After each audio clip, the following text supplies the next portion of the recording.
we go, the Orks. They're a tough, brutal, and remarkably cunning race. They rank amongst the most successful and powerful warriors in the whole galaxy, and the only thing they love more than a good scrap? A teeth.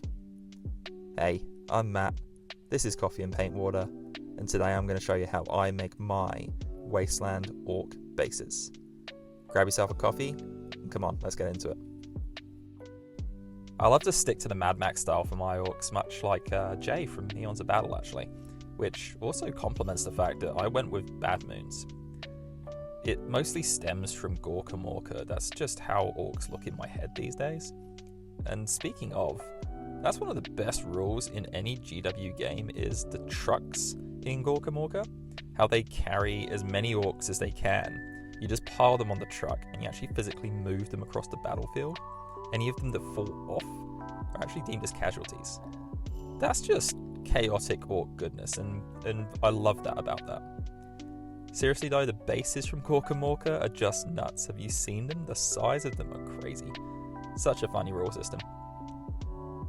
That wasteland look though, it's fitting for an orc. It leaves so much opportunity for kit bashing and just fun like orcs are in general. Plus the dark yellow against the green looks good. First, set your base up how you want. I go with little rocks, maybe a cork sheet mound, and you definitely can't forget bits of orky metal junk goodness. Maybe a little skull, but also sometimes less is more here. Once I have my layout set, I move on to the texture paints. Now, I am using 2 GW technical paints here, but these can be easily substituted for basing product of your choice. There are plenty of equivalents for Crackle from lots of other lines, and paint mixed with sand and glue is about as easy as it sounds, so you don't need to stick to these 2 individual paints. I just find them easy and they work for exactly what I want them to do.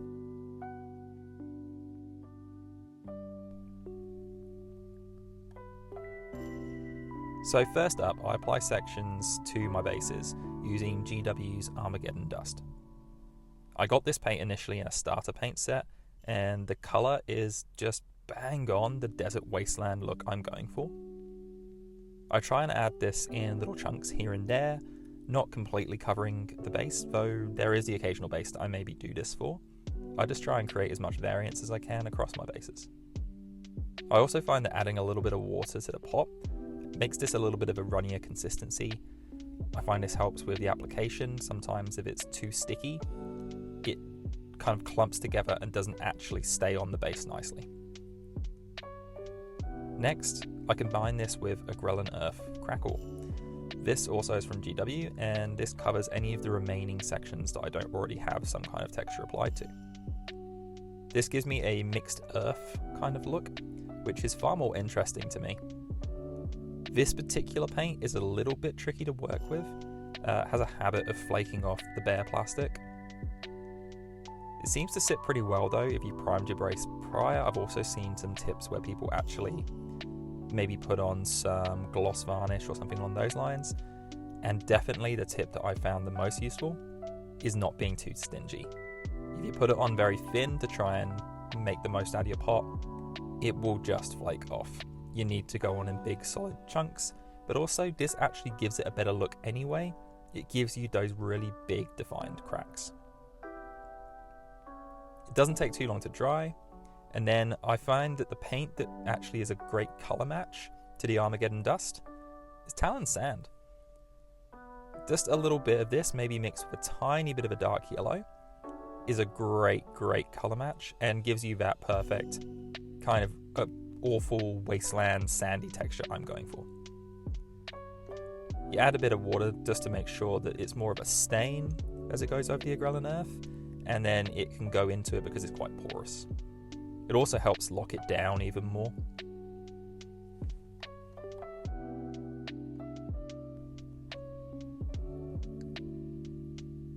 Your next step here is just painting all your little extra details. Going with something like lead belcher on your metallics, nice bone colours against any skulls or any elements that you want to look at there. You can go as far as even picking out the details on any of your Orky bits, say if you've got some emblems you want to put on. Next up is the fun bit.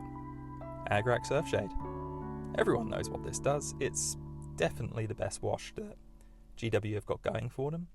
Though I have to admit I've not used the brand new line of this. I've still got a couple of pots left of the old one, so I can't vouch that the new one does the same job. This one though, it ties everything together very neatly, settles down in those deep cracks, and once you apply a nice light tan dry brush over everything, it just makes everything pop, looks nice and dusty, picks out all those highlights.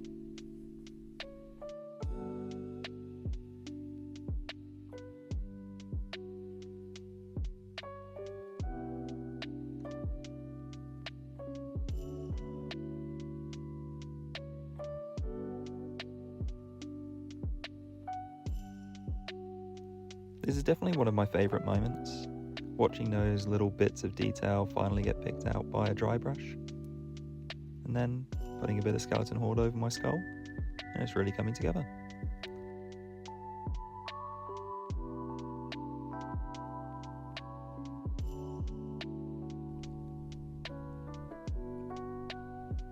The next little step I like to run with is my Vallejo pigments.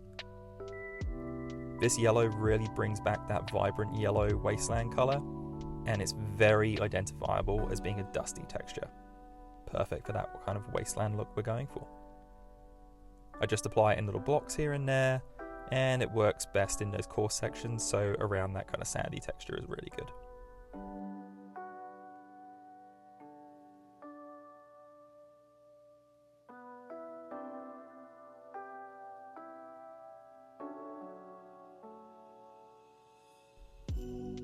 Rust can then finish off your little bits of metal if you need to. I do have the dirty down. It does everything everyone says it does, but honestly, a rust of your choice will look just as good. Then, black rim that base. There you go, the perfect Orky wasteland bases. These also just look better and better the bigger the horde gets. Thanks to those of you that stuck to the end with me. Really appreciate anybody that might be even a return viewer. Hopefully I'm going to continue to improve on these a little bit, and honestly, if any of you have a moment to maybe give that like button a little bit of a tickle, and he's got a really good friend called Subscribe if you want to have a look at him. Thanks again, and bye for now.